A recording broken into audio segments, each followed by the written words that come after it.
porque el autoconocimiento, pues también es una palabra que no sé qué significa, ¿no? En el fondo, porque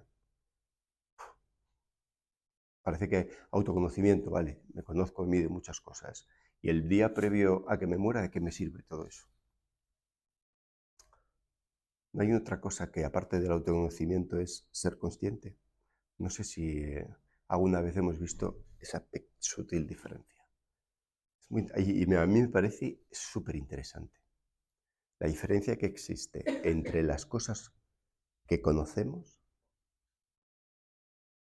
o sea, todo lo que guardo en mi memoria, y aquella cosa, entre comillas, que está atenta ahora.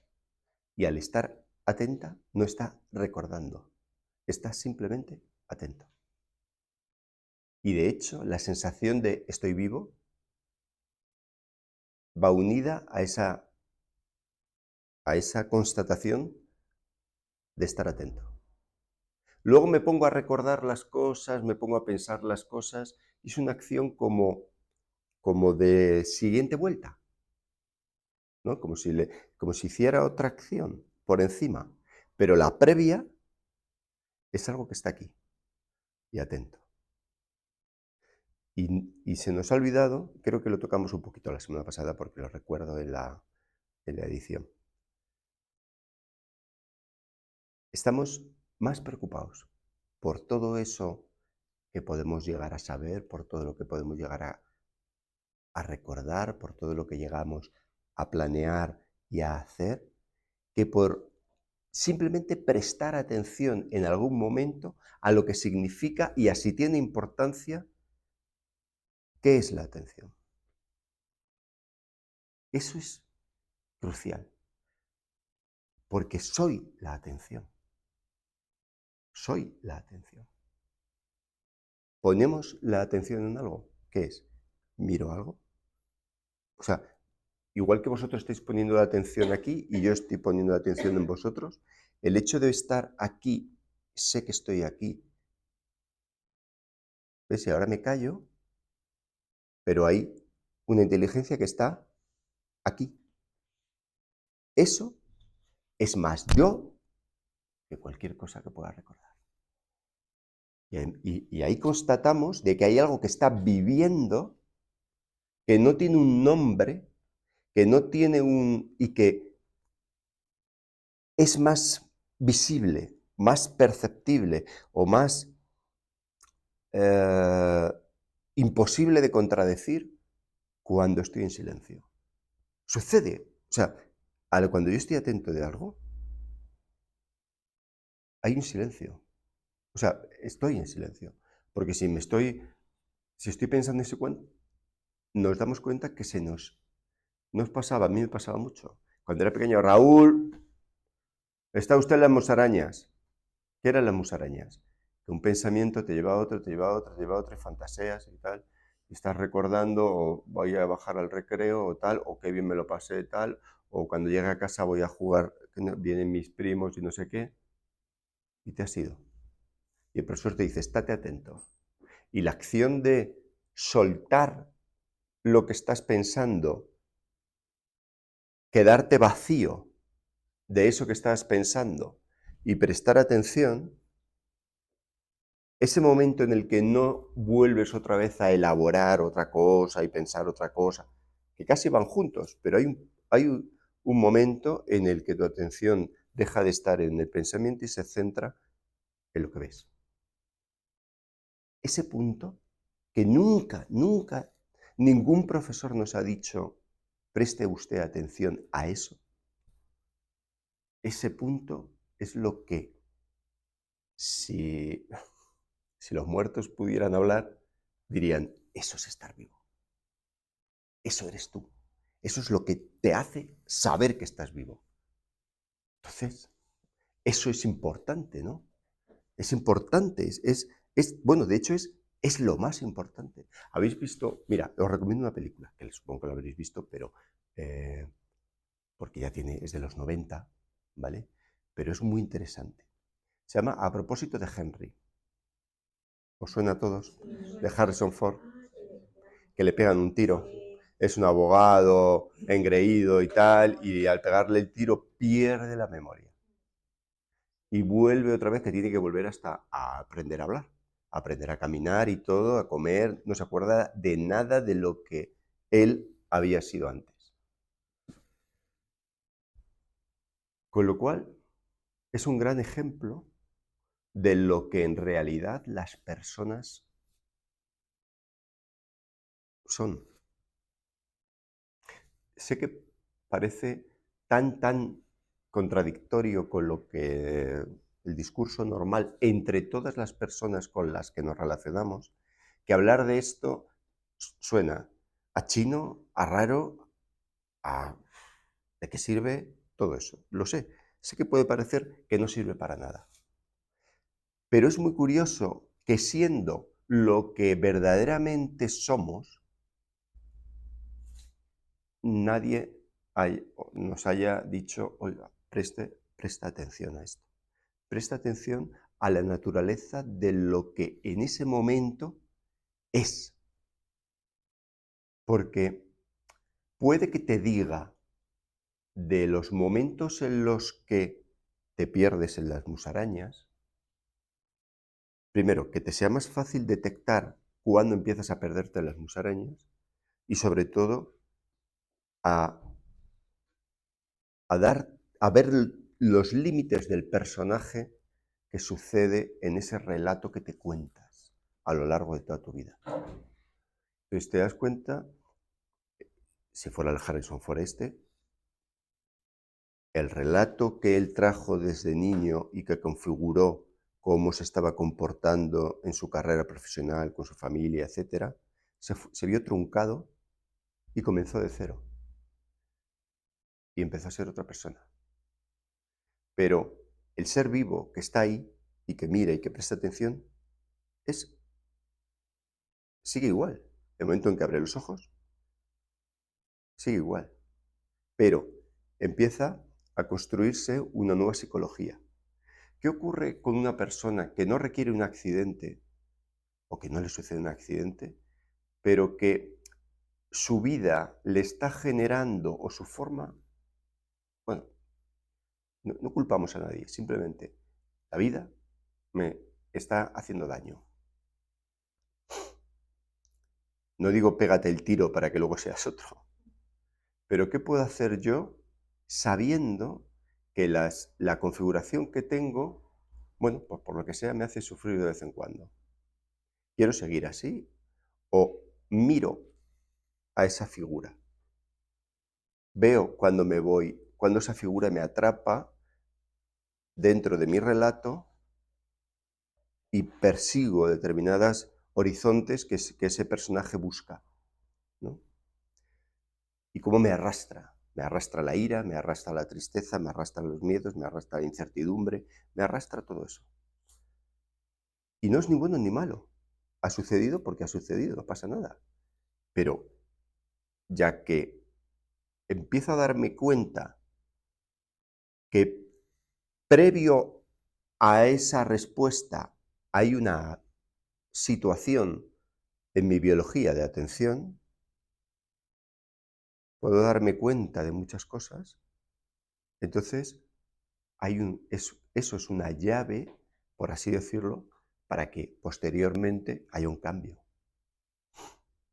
Porque si no sé que eso es posible,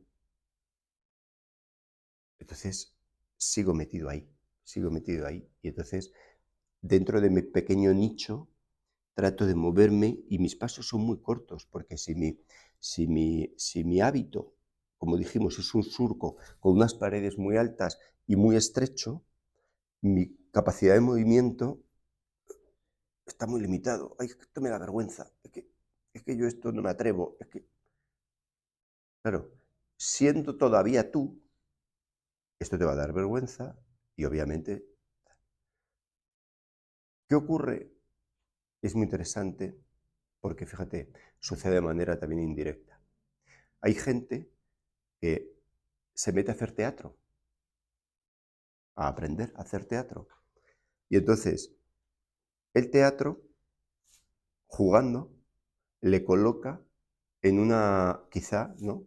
El director del curso le dice, venga, vamos, tú vas a ser para la siguiente obra este personaje, tal. Entonces, te obliga a colocarte en otra posición al actuar. Y eso ayuda mucho porque, de alguna manera, te sales del surco, del hábito y de tu valle estrecho, aunque sea en ficción, y te pones a actuar como si fueras otro. Entonces, ¿qué ocurre? Que existe una constatación, porque aunque el teatro sea una dramatización de lo real, tú estás vivo, presente, actuando, o sea, viviendo en la actuación. Entonces, seas muy consciente que es una obra de teatro y que después de la obra no te llevas el personaje a casa. Pero ¿qué ocurre? Que sí que te empiezas a dar cuenta, oye, que esta biología es capaz de responder de otra manera. O sea, entonces el yo mío anterior que siempre responde mal, ahora puede ficcionar, responder bien. ¿Por qué tiene esa capacidad? Porque en realidad no es algo inmutable, es algo en constante cambio. No es una persona cerrada, un yo cerrado, sino algo vivo que está, por así decirlo, en cualquier dirección. Como el sol no brilla como un foco solo para allá, brilla en todas las direcciones. Pues el ser humano es como una especie de sol que brilla en todas las direcciones, no un solo foco. Entonces, es muy interesante eh, descubrir que cuando pones atención a simplemente el hecho de que estás poniendo atención, ves, te es más fácil ver los pensamientos como algo eh, casi orgánico que está sucediendo en tu cabeza, orgánico, o sea, como que lleva un peso, como que carga, como que, como que es material, ¿no? Entonces, reconoces los momentos en los que no hay pensamiento. Y esto, aunque parezca en nuestra sociedad estúpido o algo así, es importante y es crítico, o sea, clave para cualquier cosa que tenga que ver con que haya hábitos o respuestas automatizadas se desconecten solas. O sea, es muy importante, que parezca que no. Y sobre todo, eh, empiezas a ver cómo tu actor está, no sé, vas a una reunión de trabajo y está tu actor ahí como una especie de latido ay, ahora me toca hablar. Además que lo ves en los demás. Le ves a uno, yo lo hago mucho en las reuniones con compañeros y ves a la gente que está como más relajada y tal, y en cuanto a lo mejor mi jefa le pregunta, oye, ¿y tú cuéntame qué tal? ¿Sabes? ¿Por qué? Porque antes el personaje no está siendo enfrentado, pero cuando dicen tu nombre, que es como la llamada del perro, ¿no? El perro se coloca. Y es muy curioso cómo el lenguaje no verbal, que es precioso aprenderlo, ¿no? Nos vamos, ahí sí que nos es muy difícil mentir, ¿no? Y entonces ves cómo se ha clicado el botón de encendido y aparece el personaje. Pero antes, cuando él estaba a lo mejor escuchando, hay momentos en los que el personaje no está. Por eso, en otras clases, cuando hemos dicho, no, es que eso ¿cómo quitas eso? Pues es que lo hacemos constantemente. Solo cuando hay ese suceso material en el cerebro, que es el pensamiento, es cuando el ego está manifiesto. Solo. Cuando no, tú estás atento, pero luego no está manifiesto. Cuando se manifiesta? Cuando a lo mejor alguien dice algo y tú en tu cabeza empiezas a elaborar. Pues fíjate que tonto este, que no lo estás diciendo, pero lo estás aquí hablando. Esa conversación siempre es la conversación que tiene el ego entre sí. ¿Entre qué? Entre lo que ha percibido el cerebro y lo que considera. O sea, siempre es el acto de comparar. O sea, el pensar es el acto de comparar. Por eso el acto de comparar es perverso. O sea, tiene en sí mismo una perversión cuando se hace sobre personas, entre personas. Porque siempre es comparar entre el tocino y la velocidad. Porque las personas son completamente únicas, pero no son diferentes. Parece contradictorio, pero es así. Somos todos seres humanos, pero únicos cada uno. Como, no sé, fíjate, pero a que nosotros cuando miramos las hormigas, no decimos, mira, esta hormiga, esta es una persona y el resto no lo son. Consideramos que todas las hormigas no son personas. Son hormigas, el mundo hormiga, ¿verdad? Igual que cuando tenemos una mascota, esa mascota sí es como una especie de personita. Pero si viéramos desde lo alto manadas y manadas de miles y miles de perros, ¿no diríamos igual perros? Pues si alguien nos ve desde un helicóptero dice humanos, como hormigas. ¿Por qué cuando vemos las hormigas decimos, no, eso no son personas? Pero nos vemos a nosotros, no sé, en un estadio de fútbol y creemos, puede ser porque cada uno, debido a que tiene una memoria fabulosa, ha ido atrapando conductas, informaciones, y se le ha generado una programación única.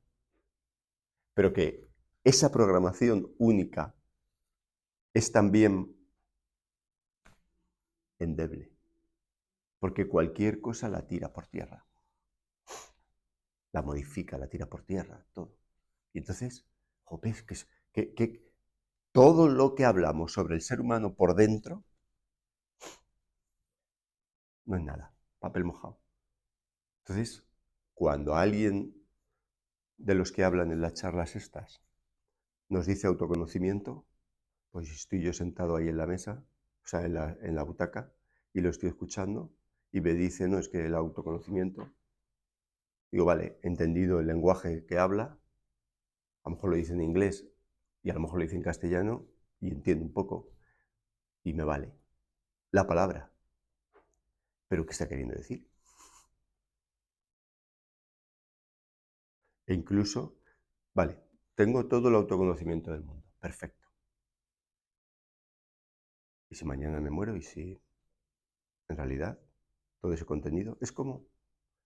¿No nos pasa que a veces cuando somos más jóvenes profesionalmente tenemos un tirón bastante majo? Y llega una edad en que el tirón va perdiendo fuerza, porque te vas descreyendo de lo que significa ese horizonte que te habías marcado en un principio. Y cuando llegas a ese horizonte que te habías marcado dices, sigo siendo igual de ignorante que hace mucho. Esto parece como que no ha cambiado mucho. Tengo un amigo que es directivo, muy alto de una empresa internacional y hace poco me decía, si yo, ¿qué te crees? ¿Que yo tengo idea? Porque estaba hablando con otro y estamos ahí los tres. Y le decía al otro, ¿pero tú te crees que yo tengo mucha idea de todo? Dice, yo sé hacer unas cosas y tal y de aquí no me saques. Y si nos damos cuenta, en general la gente está poco segura de lo que sabe. Incluso si parece que sabe mucho de algo, está poco segura. ¿Por qué? Porque es que todos parece que intuimos que lo que se guarda en la memoria en realidad es frágil. Y es que es frágil. Entonces, ¿cuál es el auténtico comprender? No el de la memoria, porque es frágil. Es algo que, fíjate, lo cogemos, lo dejamos ahí en un cajón, desastre, no volvemos a mirar, ni hacemos nada, se ha guardado solo, ha hecho ahí, y ahí se queda. ¿Por qué yo no me acuerdo de todos mis recuerdos a la vez? Porque este mundo no es tonto. Y dice, pues te lo voy a guardar en un sitio donde no lo veas, a no ser que lo pidas, porque es que si no te va a abultar mucho y tus ojos no van a ver lo nuevo.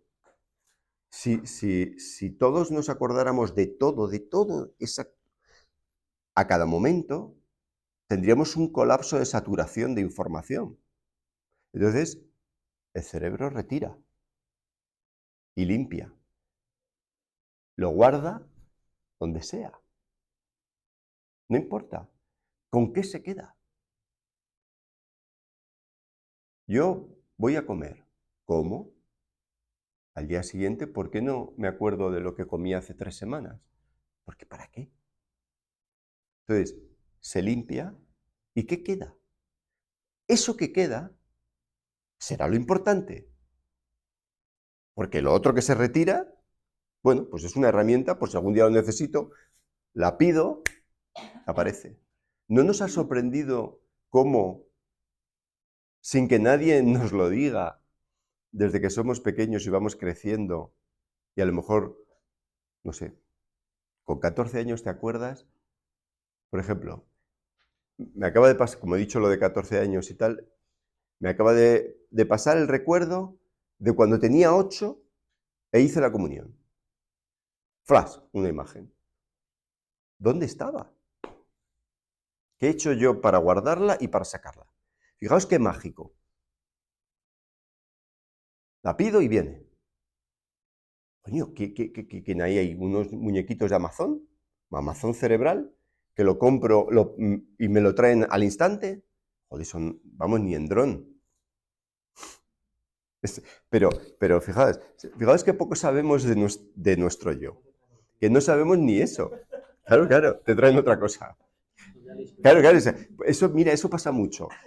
Gracias por decirlo, porque es que eso pasa mucho. Mira, se ha visto en la serie esta de Asunta, la de Netflix, de los asesinatos de este matrimonio, bueno, ¿no? Que mataron a una niña que habían adoptado, china. Hay un momento durante el juicio que le dicen algo y dice ella, no fue así, tal, no sé cuánto, y le dicen, oiga, usted, no era una cosa por la que se contradijo en el sentido de que se inventó una cosa y luego dijo otra, no. Fue una declaración de una cosa real que sucedió, pero que cuando sucedió, o sea, cuando tenía más fresco el momento, el recuerdo era más cercano a lo que sucedió. Y cuando pasó el tiempo y llegó el día del juicio, el recuerdo había variado. O sea, a tu cerebro le pides, búscame en el cajón tal el recuerdo y te da una cosa. Pero ¿por qué no te lo da exacto, a cómo lo guardaste? Porque también podría decir uno, joder, ¿por qué no me lo das exacto, no?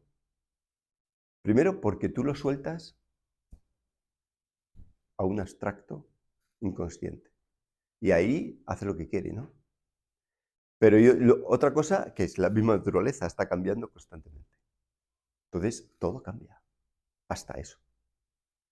Entonces, ahí yo veo claramente, entonces la memoria, que es donde yo me guardo y me protejo a mí mismo, o cuando me digo o alguien me pregunta sobre mí, la memoria, jope, está guardando cosas que yo le tiro ahí y, vamos, que no se lo tiro a posta, es que es así, es automático esto. Y me devuelve, no igual. Entonces yo tampoco puedo ser eso. Entonces, si yo estoy aquí en un juicio, que trato de que esto sea como un juicio para mí, en el sentido de decir lo más honestamente posible como lo veo. Si estoy aquí en un juicio y me dice el juez, ¿usted quién es? Uf, yo solo puedo decir, estoy aquí. Esto sí lo puedo decir. Pero no le puedo decir lo que me trae en mi memoria, porque no es exacto. Entonces, yo soy esta. Además, fijaos, me levanto por la mañana y cuando, a lo mejor tardo un poquito, ¿no? Pero en el momento en que ya me ubico, puedo testificar que estoy aquí. Antes no. Es muy interesante. Y es muy interesante ver eso, que el ser humano sea capaz. Eso no lo puede hacer un perro. Un perro no puede mirarse y decir estoy vivo. Entendiendo la atención, la maravilla de la atención. Si eso no nos han enseñado desde pequeños a prestar atención a ese hecho biológico, que es el más importante en la vida, que es la vida, vamos, de hecho. Y aunque parezca un snob repitiendo esto, pero es que este mundo, si yo no lo veo, a mí que existan universos por ahí desaparecidos, metidos en un agujero, ¿de qué me sirve? A mí me sirve que yo veo este mundo. Y eso es tan sorprendente. ¿Qué sucede cuando te llevas la verdadera sorpresa? Que significa, por primera vez me doy cuenta de que está sucediendo algo diferente completamente. O sea, cuando presto atención de verdad con todo mi corazón a esto, sin esperar nada, simplemente mirando, con curiosidad, existe una relación completamente diferente con el suceso lineal que traía mi personaje y en el que está embarcado de la semana, del mes, de la temporada, del curso, del año, de su época, de su década de vida, que voy a cumplir 50 este año. Madre mía, voy a cumplir 50. Ese personaje que va a cumplir 50 solo se acuerda de que va a cumplir 50 cuando el personaje, cuando recuerdas al personaje. O sea, no cuando estás prestando atención a lo que es esto que está prestando atención. Cuando prestas atención a lo que está prestando atención, te relacionas con el momento de manera diferente a cuando estás embarcado en lo que ese personaje necesita. Y entonces es cuando empieza a cobrar sentido, cuando hablo de la naturaleza, cuando hablo de la belleza, cuando hablo de la no distancia con otro ser humano, cuando todo eso empieza a tener sentido, empiezas a darte cuenta de, de que al no pensar, no enjuicio, y al no enjuiciar, la sensación de separación no está. No es que haya una de unidad o de hermandad, no. No, en absoluto, porque eso sería otra palabra para definirlo, no. Pero lo que no hay es esa sensación de distancia.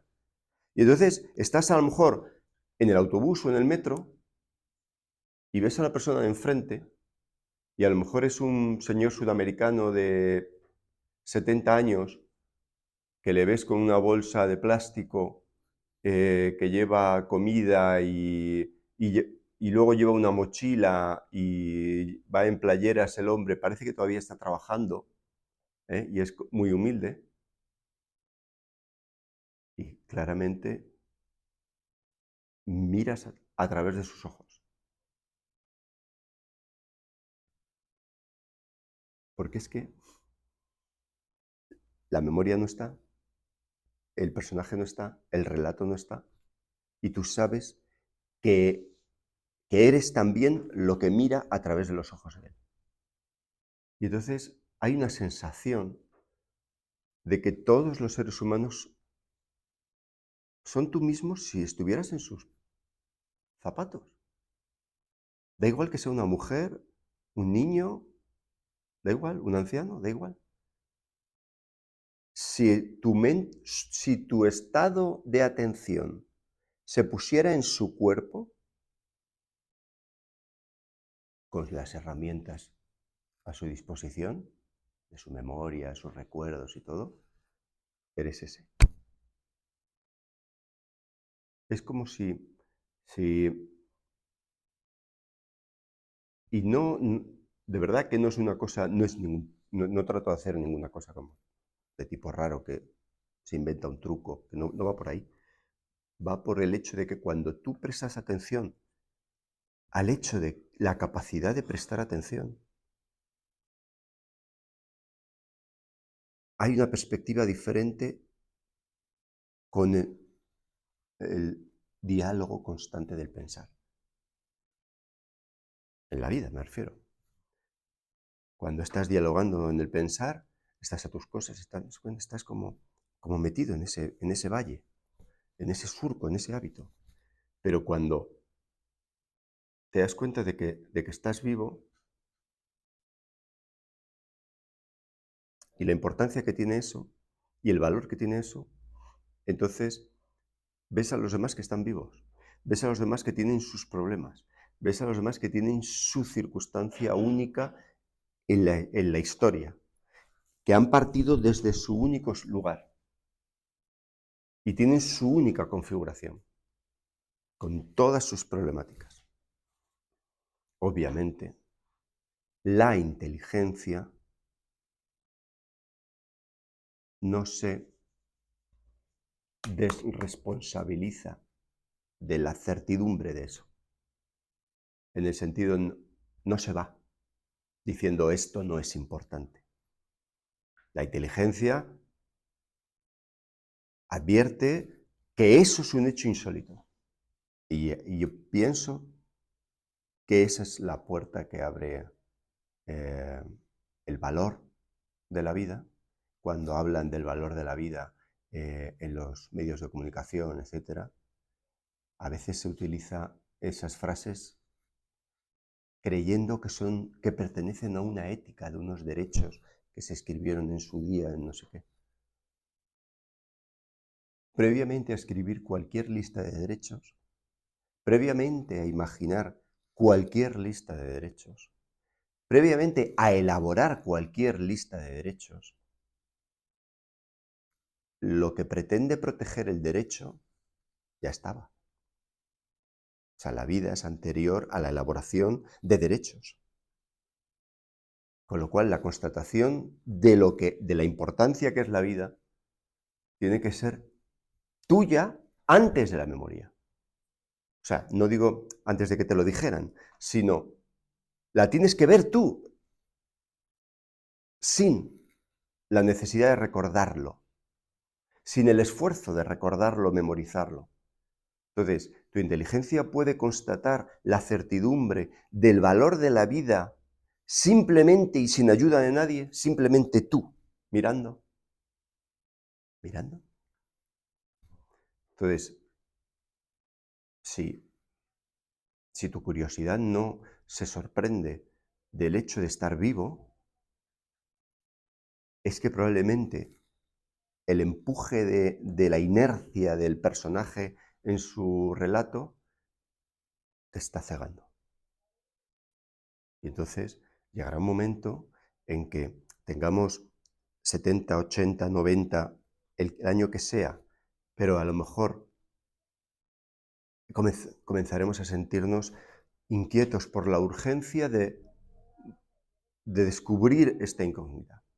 Y creo que todos los movimientos sociales, humanos, políticos, todos los movimientos de todas las personas que buscan hacer cambios en su vida, todos se originan, en el fondo, aunque no lo sepamos, incluso los que de querer hacerse millonario, todos se fundamentan en lo mismo. ¿Qué es esto?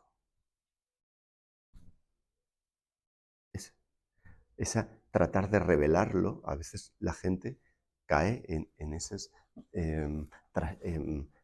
empresas que le llevan años y años persiguiendo quimeras, pero en el fondo están persiguiendo la respuesta a qué es esto. Entonces, por ejemplo, en esta clase tratamos de advertir eso que todo el mundo busca al final o en su horizonte empresarial, profesional, vital, a lo largo de su vida, etc., está aquí, ahora, vivo en ti. Y entonces, esto que tú estás buscando por ahí, está aquí, ahora, y eres tú. Es muy interesante.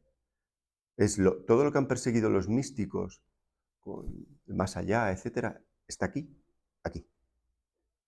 Entonces, la búsqueda acaba y entonces empieza otra cosa.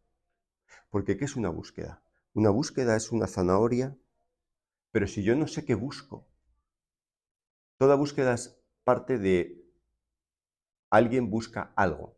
Y ese alguien sabe lo que busca, más o menos, se lo imagina. Por eso no es lo que estamos buscando. Entonces, cuando presto atención al hecho de estar vivo y la curiosa electricidad que eso conlleva, cuando se calla el pensamiento y simplemente está tu atención, existe como una especie de energía que no va a ningún sitio. Ayrton Senna fue un piloto de coches, ¿no? De Fórmula 1. Brasileño que en los años 80 o 90 falleció de un accidente, ¿no? Y hay un documental sobre él. Y hay un momento del documental que está la cámara subjetiva, ¿no?, en el casco de él cuando va por el circuito de Mónaco, que él habla. No está hablando ahí. Él, algo que tuvo que decir en una entrevista o algo, y lo han acoplado a ese momento, ¿no? Y él decía que el coche desapareció. La distancia entre él y el coche y el circuito desaparecieron. Él era uno con el coche y con el circuito. Y dicen los que vieron esa carrera que nadie nunca ha conducido mejor. Se me ponen los pelos de punta. La palabra olé viene de Alá, ¿vale? Porque cuando los bailarines del norte de África estaban bailando inspirados, la gente que lo veía sentía, los que verdaderamente están inspirados, ¿no?, sentía que algo, entre comillas, sagrado estaba sucediendo. Y por eso les salía la palabra Alá. Y ahí luego se derivó y la gente dice, ¡ole, qué bien lo has hecho! Había por ahí un bailarín, no sé si se llama Nabokov, o ese es un director de cine ruso, o había un bailarín que decían que flotaba. Y él decía que hay momentos en los que no sentía la gravedad porque era uno con el baile. Y la gente que lo veía decía, ¿cómo podía permanecer en el aire tanto tiempo y dar esos saltos y hacer esas cosas? ¿Por qué? Porque de alguna manera no hay división entre escenario, persona y acción. O sea, entre mundo, mente y vida. Entonces, eso, el presente, eso que hace no estar separado de la vida, que es prestar atención al hecho de estar vivo. Comienzas a darte cuenta de que el pensar es una cosa que hacemos y dejamos de hacer. Pero que tú estás tras, o sea, previo al pensar. Eso es importantísimo, porque entonces puedes coger tu marco y ver su naturaleza como marco puro y fantasía. Pero si solo te consideras presente. Cuando estás pensando, entonces has dado un paso a la inconsciencia. Te has convencido el actor se ha convencido de que es el personaje y se ha perdido en el relato. Y obviamente todas las circunstancias en las que el relato se ve enfrentado, los enemigos, los obstáculos, los pasados, todo eso sí es una gran película, pero es diferente a lo que verdaderamente está vivo. Y ese es el gran obstáculo para comprender. Seguir creyendo en la autenticidad o algo así de ese relato.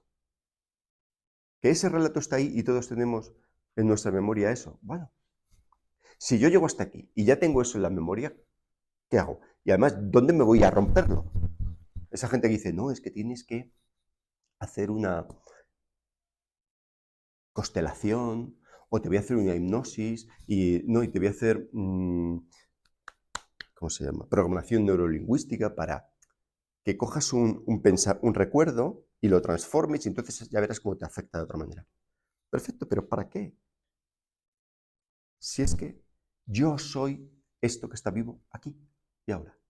Y todo lo que incluso yo, esta guarde de lo que percibe y ponga Raúl, si es que yo estoy aquí y ahora. Y yo si ahora no me acuerdo de mi comunión, no soy mi comunión. Y si no me acuerdo de nada de mí, pero estoy vivo, ¿eso es previo o no? ¿Es previo? A mí no me ha quedado claro Ya. lo que has comentado de lo del deporte. Sí. O sea, lo que has hablado de Ayrton Senna Sí. o de... Claro, lo que has dicho tú, sí. Has comentado. Yo creo que es lo que llaman el estado de... Una la especie. zona. Sí, En la zona, el estado de flujo, ¿no? claro. Mental. Sí, una especie de trance, pero estás Claro. despierto. Y en eso, en ese trance, la persona es consciente de que está Totalmente, sí, en sí. ese trance. Sí, O sea, está pensando esa parte de ti que está viéndolo, visualizando, como yo siempre lo sí. denomino, como dos capas. La segunda capa es la que está viendo, oh, ¿cómo te estás sintiendo? Yo creo que no, yo creo No, que no lo estás sintiendo, o sea, estás unido y estás fluyendo, pues ya está. pero, Es que eso y es. estás presente, pero quizás Totalmente. no eres consciente de que estás ahí. Es que, Ese es el matiz que quiero aclarar, porque claro, es que a no... ver, entiendo lo que quieres decir. O sea, tú dices, eso es como lo que dijimos hace un par de clases, la pregunta al cien pies. Si el cien pies está en su flujo, camina perfectamente.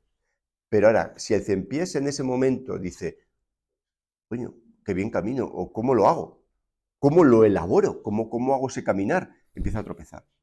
Y eso a todos los que hemos practicado cualquier cosa así un poquito en serio, eh, eh, cuando estás en ese flujo, no es que no seas consciente, es que estás vivo, eres la vida, eres consciente y estás... o sea, no es que tú estés ahí, es que tú eres eso. Las tres cosas a la vez. No son tres cosas, en realidad es una. Porque yo digo mente, mundo y vida, pero son tres palabras, en mi libro lo tengo puesto ahí, tres palabras para la misma sustancia. La sustancia esta que sea esto, es una sustancia. Pasa que digo mente, mundo y vida, pues para describir como aparentes perfiles, pero no, son la misma cosa. Entonces, en el momento en que tú te das cuenta de, ojo, estoy haciendo esto, ahí te has salido. ¿Por qué? Porque ya estás, hay un punto como que el ego entra como para mirar. Y entonces te saca de la vida plena y tal, de la vida que probablemente tienen los animales y todo, porque ellos no tienen otra referencia, pero a diferencia del ser humano, perdón, el ser humano a diferencia de los animales, es consciente puede ser consciente del valor que tiene esto. Esa es la diferencia. Si solamente viviéramos en flujo, creo que podría ser pues como cualquier animal. Y no, creo que hay algo más. Hay eso, pero hay la constatación de eso. Porque luego Ayrton Senna lo describió, trató de escribirlo, pero supo que estaba ocurriendo algo diferente en sí mismo. Supo que se está dando algo, que hay la palabra, claro, las palabras las utilizamos y no terminan de ser correctas, ¿vale? Y sobre todo porque algunas parecen pretenciosas, pero la palabra comunión significa pues que hay algo en común, algo común. Hay el entiendo que será partícipe de, o participantes. Pues ¿qué participantes hay ahí? El mundo, la vida. O sea, este cuerpo, ¿dónde está? Está en esta clase. ¿Y quién sabe que este cuerpo está en esta clase? ¿Y por qué lo sé? Porque este cuerpo está vivo en esta clase. Quítame una de ellas. Quítame este cuerpo. Pues no estoy aquí. Estaría en mi casa. Quítame la vida. Estaría aquí muerto. Pues sería un trozo de carne. Y quítame este mundo y que estoy aquí flotando en la nada. Sin vosotros ni nada. En una oscuridad y tal. Entonces, sé que parece aburrido, parece repetitivo, pero, jope, si es que a mí nunca me han dicho esto, en ninguna clase. Oiga, niños, ¿os estáis dando cuenta de que aunque no pienses, estás aquí vivo? Y que mientras no piensas, todo lo que le aflige al personaje del relato no te está afligiendo a ti.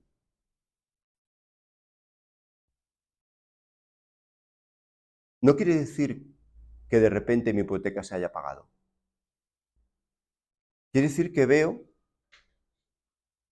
que cuando me pongo a pensar en mi hipoteca me entran los males. Pero entonces veo que hay una cosa que entra y sale.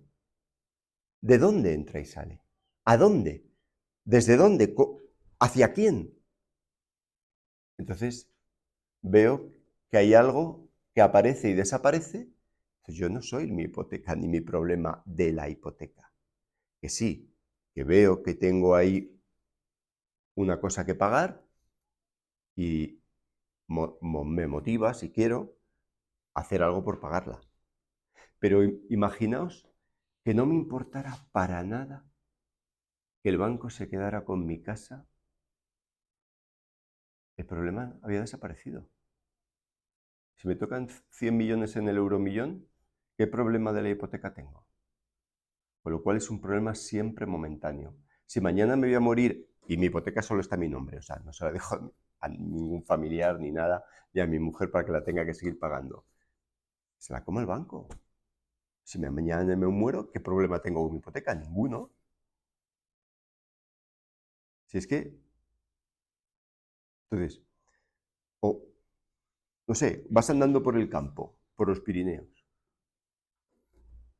montañas, imagínate, no hay ningún pueblo cerca. Y de repente vas andando y de repente así te dice un amigo que no va, ¡ah, ya estás en Francia! Tú empiezas a entender la tontería. Y tu inteligencia, con esas pruebas, va acogiendo, va desmontando la narrativa que te han, desde donde te han criado, perdón, y ves como esas chapas que te ponen, esas pegatinas que te han puesto, tú las has puesto también a otros y tal. Y ves todas esas etiquetas y todas las pegatinas y dices, bueno, el ser humano vive manejando esas etiquetas. Y alguno hasta se las cree. Pero esto que está aquí, prestando atención a cuándo la etiqueta entra, cuándo sale, cuándo va para allá, cuándo tal, no es ninguna etiqueta.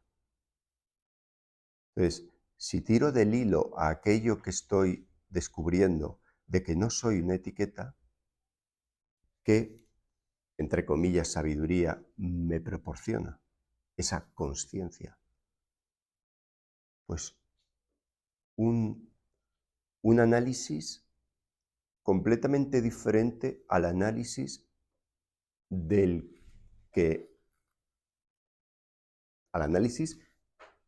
que han hecho mis educadores, etc.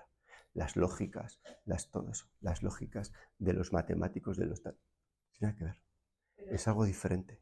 No quiere decir que tú te quedes en el estado de no agregarle nada, en el sentido de que no puedo recordar nada, ni puedo construir, no se me puede construir nada. Es que esa construcción tampoco la hemos hecho conscientemente. O sea, tú cuando eres pequeño, se te van agregando cosas. Tú no vas construyéndote el ego, se construye solo.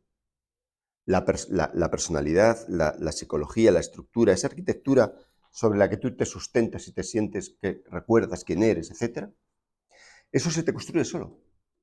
Esa persona que no sabe, se le ha dañado su cerebro tanto como para ni siquiera saber hablar,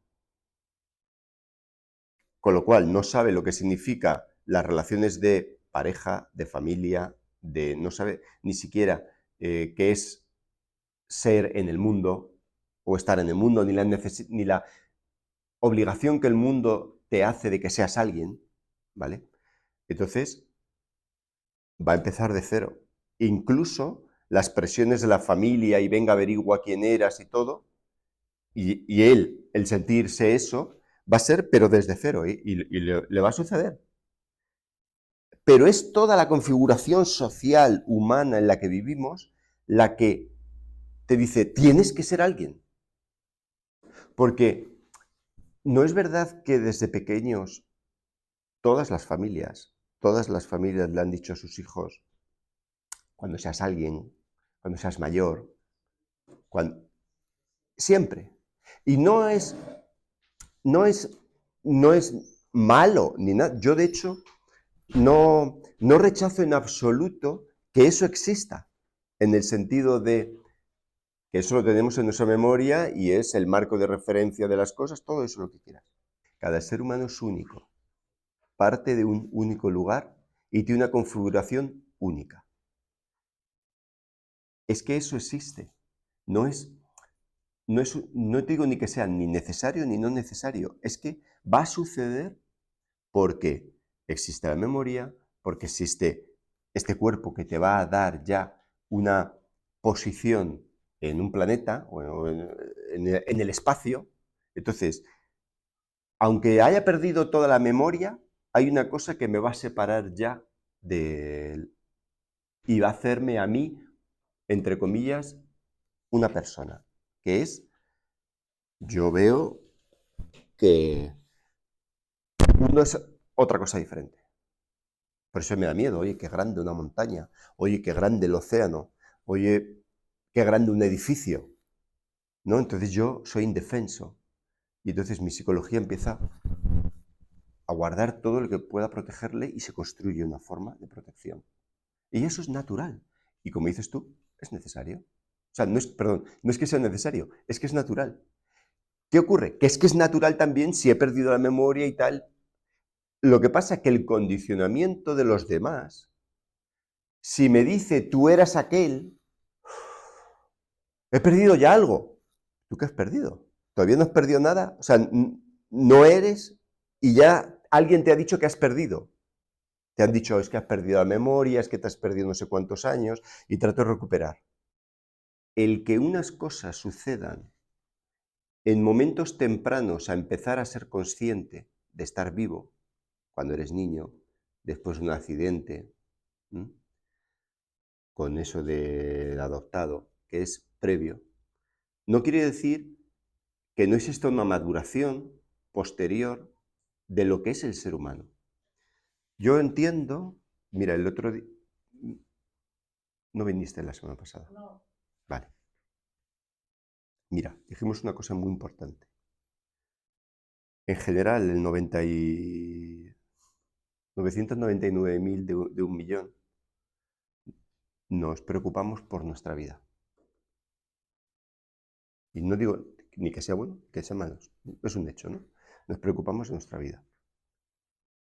Muy poca gente se preocupa de lo que es la vida. ¿Por qué? Porque, oye, a mí me importa mi vida. Pero el qué es la vida, o sea, lo digo con otra palabra. A mucha gente le importa qué es lo mejor para mí, pero no qué cosa es verdad. A la gente le suele importar qué cambio necesito para que mi vida sea mejor. Pero no se preguntan qué es la vida en general, qué es la verdad. Que a lo mejor no tiene que ver con la vida personal. Y entonces pueden descubrir otras cosas que no tienen nada que ver. Entonces, efectivamente, un conflicto de identidad en cuestión de identidad biológica puede tener, oye, una inquietud hasta cierto momento de madurez. Pero, no sé, yo creo que llega un momento en la vida de cualquier ser humano, ojalá, que se pregunte qué es la verdad de las cosas. No solo qué es lo que me interesa a mí, o a mi relato, o a mi vida, o mi proyecto y tal. Entonces, porque entonces a lo mejor nunca descubriríamos otra cosa. Puse el ejemplo de, si yo soy un científico que está buscando descubrir algo de la naturaleza,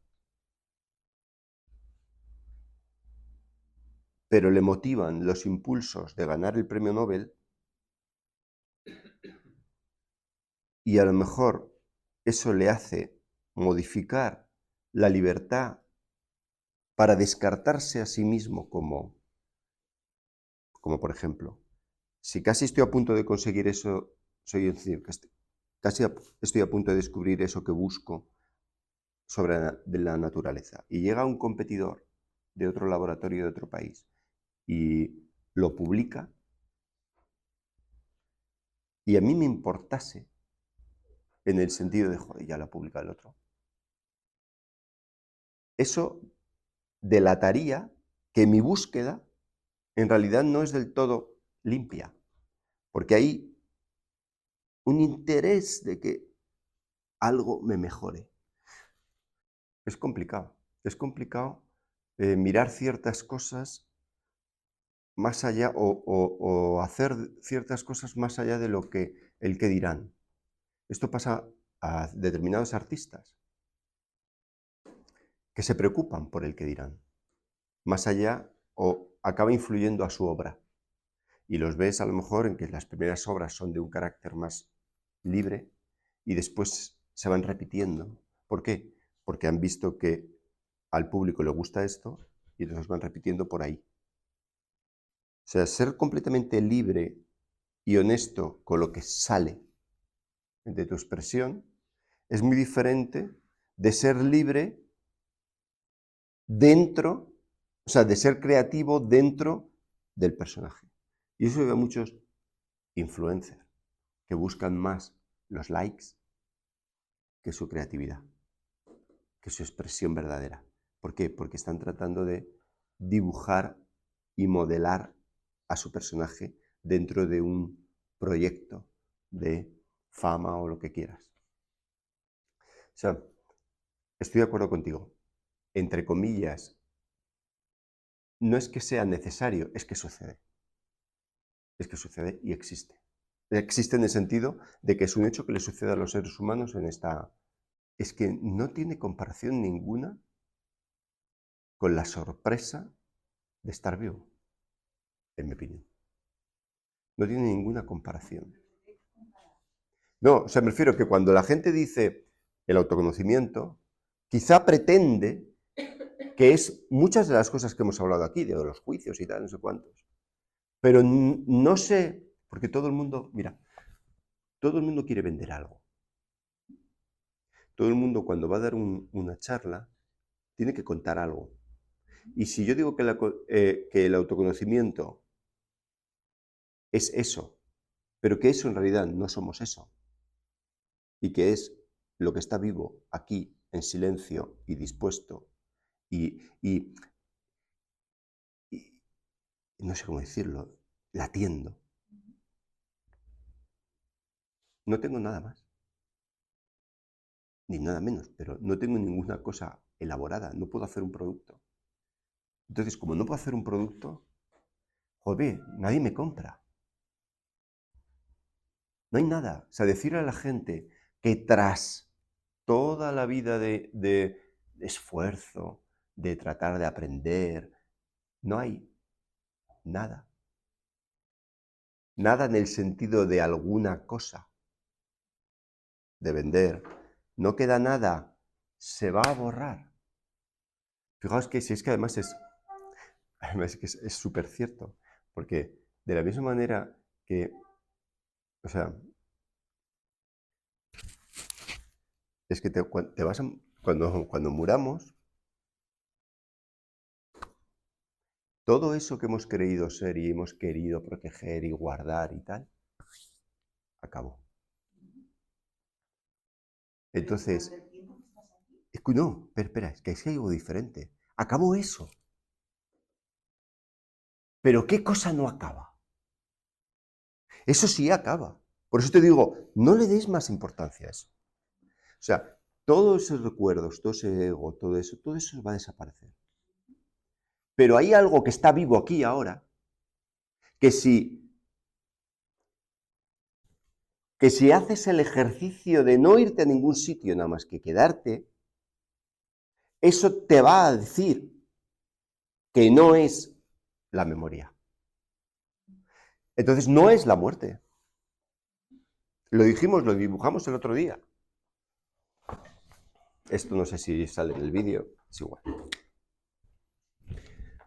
Me despierto, imagínate, a las 7.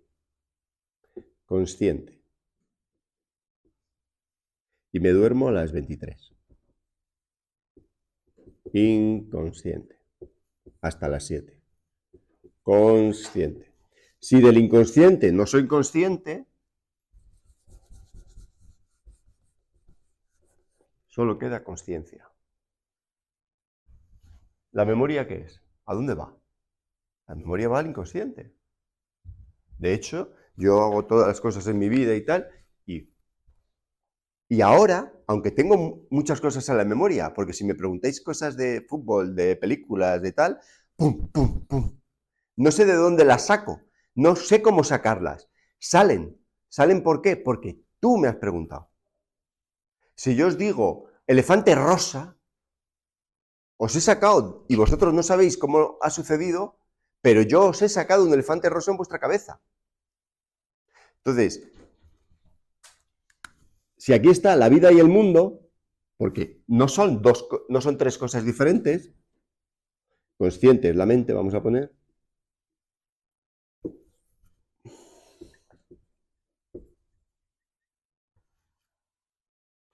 y aquí no hay distancia porque sucede así, entonces esto está en realidad unido. Y siempre va a haber vida, mundo y mente. Entonces, ¿dónde está el miedo a la muerte? ¿Y el miedo a olvidar? ¿Olvidar qué? ¿Aquello que no eres?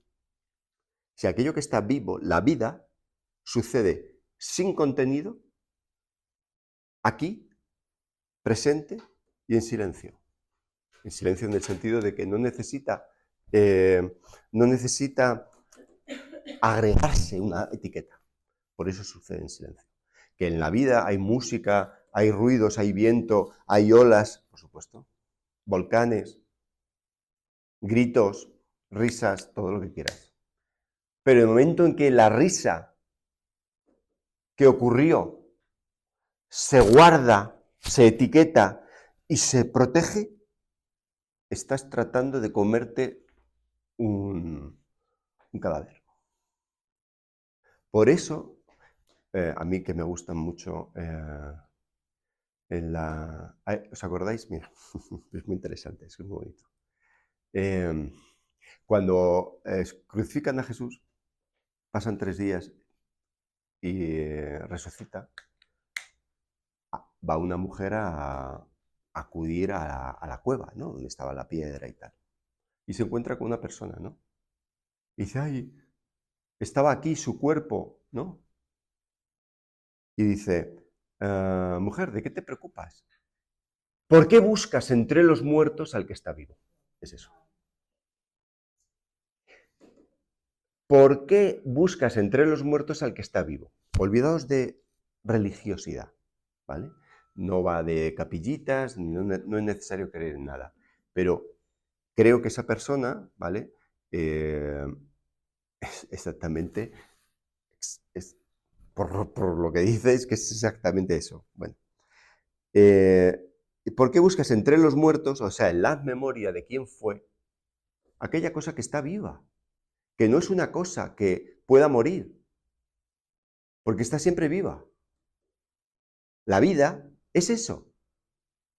O sea, la declaración de este personaje, este hombre, lo que queramos, de yo soy la verdad, la vida, el camino, la verdad y la vida, no estaba mintiendo.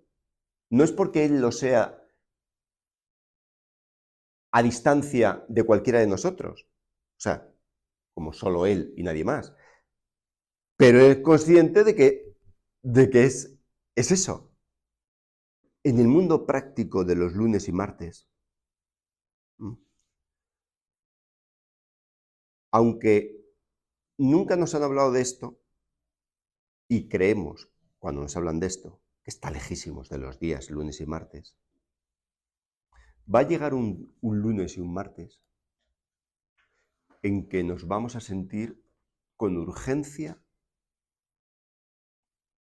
por no haber visto algo de esto.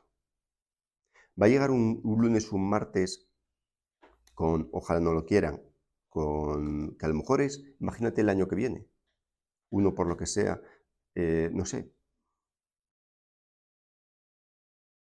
y un accidente y está viendo cómo se te va la vida, y estoy seguro que te estás dando cuenta que la vida es eso, que es estar aquí despierto, y de que eso eres tú. Que sí, que también eres tus recuerdos y todo lo que quieras, vale, sí, hijo, vamos a comprarlo. Que sí, que no, aquí se ha agregado, no me lo quiero quitar, ¿para qué? Pero a la hora de que tu corazón defienda el miedo con miedo frente a una cosa u otra, amenazas, problemas, ansiedades y tal, que sepa dónde está. Que cuando tu corazón sabe dónde está la realidad de las cosas, no se inquieta tanto como antes. Que sí, que tenemos todos problemas, que todos no sé cuántos, que hay que pagar la hipoteca. Es una especie de, no es una distancia de lo falso. Pero sabes que lo falso en la que vivimos, esta sociedad, hay que disfrazarse para jugar. Disfrazarse para jugar. El corazón está diferente si juega y se disfraza, así se cree limitado y pobre. A lo que voy es que incluso cuando tú te das cuenta de muchas cosas que te han dolido después de a lo mejor de ser consciente de ellas, pues o sea, a lo mejor me entero yo un día de que, no sé, o mi mujer me engaña o mi amigo del alma me está robando, no sé. Pero todo el sentido de esa vivencia, mirada de manera de no que gano, que quito, sino lo que es, empiezo a darme cuenta de que los seres humanos son tan frágiles como yo, tienen tanta incertidumbre como yo, tienen tanto miedo como yo, tienen tanta tristeza como yo, tienen tanta fragilidad, tienen todo eso. Y eso también es bello. ¿Por qué? Porque la vida se está viviendo. No es una cosa que yo diga, ahora voy a rechazar a todos los que no son conscientes o todos los que están haciendo cosas que están haciendo inconscientes a los demás o haciendo daños a los demás. Es que nadie, en el fondo, nadie que hace mal, en el fondo sabe todo lo que significa ese horror que está haciendo. Porque no sabe el valor de la vida, por eso hace mal. Si conociera el auténtico valor de la vida, le sería incapaz de hacer mal, porque él él sabría que él es la vida. Entonces,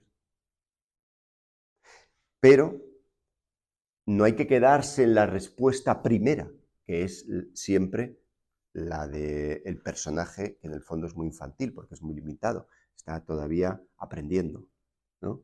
Pero cuando tú ves, pues no sé, cuánta gente hay que a veces trata de hacer bien y hace mal, y tú lo ves, y de alguna manera sabes que la bondad requiere de inteligencia también, no solo bondad, pero a lo mejor, por lo que sea, su vida no le ha permitido,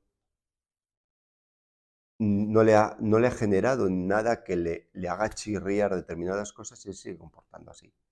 Pues bueno, ¿qué vamos a hacerle? Tú ves tus propias carencias que has tenido, etcétera, y que... ¿Cómo tienes que mirar a esas personas? Claro, porque si tú no... Tú, claro, pero no, espera, tú no puedes, no digas, por favor, que no hay que juzgar. Tú tienes que saber que no hay que juzgar, no aprender que no hay que juzgar. Perdón, a ver si lo explico, porque es un pequeño detalle, ya verás, ya verás cómo lo podemos explicar.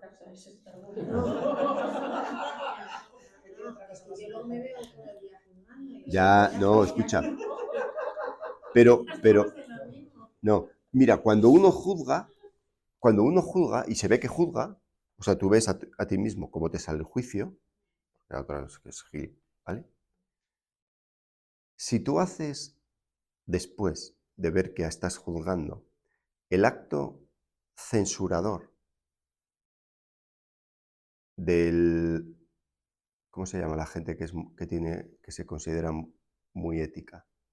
Bueno, como, ay, no tengo que juzgar. ¿Quién te ha dicho que no tienes que juzgar? ¿Te lo has dicho tú? Porque si tú sigues juzgando es porque todavía para ti juzgar es lógico. Tiene verdad. Por eso sigues juzgando. Tú dejas de juzgar cuando para ti juzgar no tiene verdad. ¿Por qué? Porque has comprendido que nada es juzgable. Nada es comparable. Pero si tú dejas de juzgar porque has oído que juzgar no es correcto, o incluso que es dañino para ti, te estás adecuando a tu memoria que te dice, oye, que no se debe juzgar, porque lo he oído por ahí. Más, entonces le genera un esfuerzo. ¿Y qué va a suceder? Que va a estar una época reprimiéndote y luego juzgando. Y entonces vas a decir, esto es imposible. Claro, porque no has hecho tú el ejercicio de decir, indiferentemente de lo que me convenga, yo voy a ver qué cosa es verdad. Entonces, cuando tú te pones a ver qué cosa es verdad, la verdad te dice, los seres humanos son únicos. Entonces, ¿es o no una estupidez juzgar? ¿Por qué caemos en el juicio? Por el hábito. ¿Es correcto reprimir el hábito? No. El hábito hay que comprenderlo. Y el hábito te declarará lo ignorante que es, porque está tratando de comparar dos cosas incomparables. Entonces, tu inteligencia tiene que decir al hábito, comparar dos cosas incomparables es falso. ¿Y qué ocurre? Que cuando tú has hecho esa profundidad y dices, esto es falso, el hecho de juzgar termina. Todos nosotros seguimos juzgando a los demás porque creemos que son juzgables, que son elementos. ¿Por qué? ¿Quién nos dice que son elementos? Las palabras, los nombres. Pero volvemos a antes. ¿Qué es la vida sino el instante de estar vivo? El resto son nombres, etiquetas, incluso el de las personas. Porque todas las personas solo tienen una cosa en esta vida, que es estar vivos. Y acabo con una cosa. Este dedo no es consciente. Este dedo tampoco. Esta mano no es consciente. Este brazo no es consciente. ¿Qué quiero decir? Que si me corto este dedo, yo sigo aquí. Consciente, me refiero. Me corto este brazo, me corto esta pierna, me corto todo lo que me tenga que cortar hasta que el cuerpo esté vivo y nada del cuerpo me hace consciente. Incluso si me quitan un trozo de cerebro, sigo siendo consciente. Es una cosa, ninguna materia de este cuerpo es consciente por sí sola. Ninguna célula, ningún átomo, nada. Qué curioso que exista conciencia, ¿eh? Entonces, cuando yo os digo que el lunes, en el que esta conciencia está viva, no es importante prestar atención a estar consciente, joder, entonces sí que somos una ameba. Coño, dejemos de ser amebas. Porque esto es, o sea, de verdad que si yo fuera si pudiera ser un fantasma que está por ahí en la oscuridad de la nada, del infierno, y me dijeran, oye, ¿te gustaría vivir? Pero que una vida más, no, empezar a vivir. Pero ¿cómo? No lo sé. Vivir. Sí. ¿Quién diría que no desde la oscuridad del inconsciente? ¿Quién diría que no a vivir? Joder, es que la vida tiene un valor, ¿no? Hombre, si me dicen antes es que vas a vivir y como el cervatillo ese, según salgas de que te ha parido tu madre cierva, va a llegar un leopardo y te va a comer, pero es que tú no sabes nada. Ahí está la valentía de vivir, el valor, el desconocimiento, el no saber. Es brillante. Es brillante vivir, brillante. Ver un océano, solo con eso merecería la pena haber nacido. Ver un océano, cómo se mueve, el viento, las montañas, las nubes. Es que si comparas eso con aquello que sucede cuando te has dormido, es que es incomparable.